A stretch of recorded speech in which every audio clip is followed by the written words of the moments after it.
people get involved in your campaign. They say, you know what, I love this woman, I love what she's doing, she's fighting for us. This is John Villarreal reporting for Conservative New Media. Conservative New Media peeps, what's up? It's me, John D. Villarreal. I'm giving you the review of a hot new DC Comics Blu-ray release.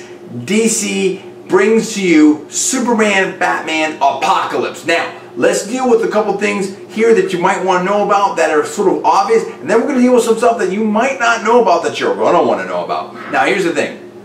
As far as a cartoon, this and that, whatever, it's very good, it's very satisfying, it's one of DC's better releases. I wouldn't say one of their best, but it's very good. The subject matter, I think, is one of their best. It takes place right after Superman, literally right after Superman and Batman Public Enemies. So you get some of that thing with Luthor being president or whatever. That's wrapped up. I mean, you don't see Luthor, but that's basically wrapped up in that terms of that story. We have Supergirl crashing down to Earth. We have different things going on. I'm not going to ruin the story for you, but basically you've got, in this one, you've got Doomsday in there, you've got Apocalypse, in there, you've got Darkseid in there, you have Supergirl in there, you have Wonder Woman in there, Batman.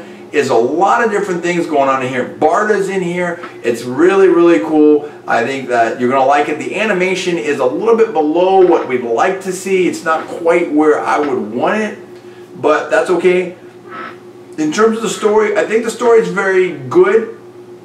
I think the story is very solid. I don't know that it's great, but it's true to the comics. It is very good. This definitely is a level above Batman Under the Red Hood. In my opinion, it's definitely a level above that. You're going to like this. I'd say on a 1 to 10, I'd give it maybe an 8.5, maybe a 9, but like an 8.5. I think it's very good. Now, what's interesting about this, that I think it's one of Superman's better stories. Now, there's some things that don't make sense even within sort of the comic book logic or whatnot. I'm not going to ruin that for you. Let's just say in the first battle that takes place, the first big battle, where you see Doomsday, I'll just put that out there. There's a bunch of things that don't make sense. I'll leave that where it is, so whatever. But that's okay. I mean, whatever. What I do like about this is that, some of the ways they use Batman kind of bug me, but this Batman here came through in some very interesting ways that I really liked a lot. I appreciate it. Now, here's some things that you might not know.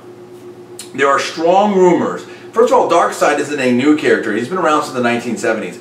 There are some strong rumors that actually George Lucas borrowed a lot of things from Darkseid. I mean, Darkseid, the dark side, and the Force, for a lot of the whole Star Wars mythos and whatnot. There's some things that make sense with, like, the High Father, which you don't see on this one, being sort of the Obi-Wan Kenobi, with the Ryan, being Luke, etc., etc. And so that's sort of interesting, and how, balancing the Force and, turning to the dark side, all that type of stuff. Check that out. And when you see Apocalypse, it looks very sort of reminiscent of Coruscant, one big city and the flames and all that. So that's very, some very interesting things there to go on and to think about. The other thing is that Jack Kirby, who was involved in this whole series and whatnot, he actually left DC to go over to Marvel, and he actually started doing the whole Eternals and the New Gods and everything like that. So what you see here is not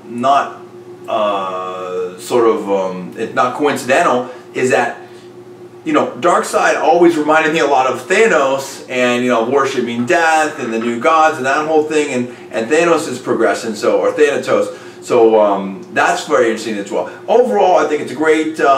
I do like what they've done with Supergirl. I like a lot of the direction that they went with that. I think there's some other things that you see with Superman, the Fortress of Solitude, and different things that you're gonna dig. And I think it definitely sets up a lot of nice titles to go with this. So I'd say I give DC. I wouldn't give them an A+.